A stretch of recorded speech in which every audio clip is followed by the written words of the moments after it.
Hello viewers, আসসালামু আলাইকুম।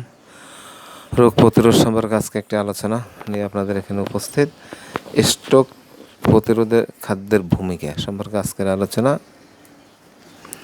প্রথমে আমাদের জানতে হবে স্ট্রোক কি। মস্তিষ্কের অভ্যন্তরে রক্ত সরবরাহের ব্যাঘাত ঘটার ফলে যে অব্যবস্থা দ্রুত জন্ম নেয় তাকে বলা হয় স্ট্রোক। স্ট্রোকের কারণগুলো একটু জেনে নিই।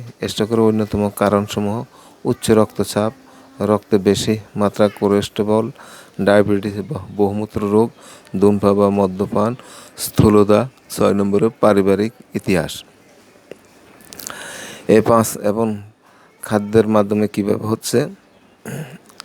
5 খাদ্য গ্রুপ থেকে প্রতিদিন প্রচুর পুষ্টি খাবার উপভোগ করুন, এতে স্ট্রোকের ঝুঁকি কমবে। যেমন বিভিন্ন ধরনের ডাব এবং মটরশুঁটি, প্রচুর শাকসবজি, ফল, শস্য খাবার, বেশিরভাগ ক্যালোরি এবং উচ্চতর ফাইবার জাতের যেমন রুটি, সিরিয়াল, চাল, পাস্তা, লুডুস, পোস্টেলা, কসকাস, ওটস, কুইনো এবং বালি মরিচ এবং হাঁস মুরগির মাংস, মাছ, ডিম, বাদাম, বীজ ও লেবু, দুধ, দই, পনির এবং তাহাদের বিকল্পগুলো বেশিরভাগই চর্বি হ্রাস করে এবং প্রচুর পরিমাণে পানি পান করুন।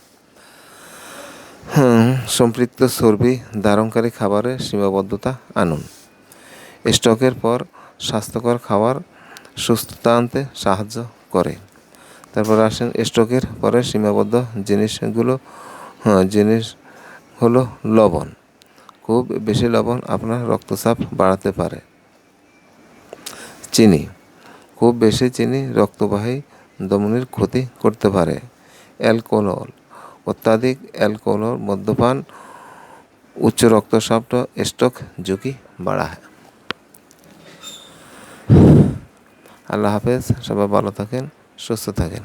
স্ট্রোক থেকে সবাইকে আল্লাহ পাক হেফাজত করুক।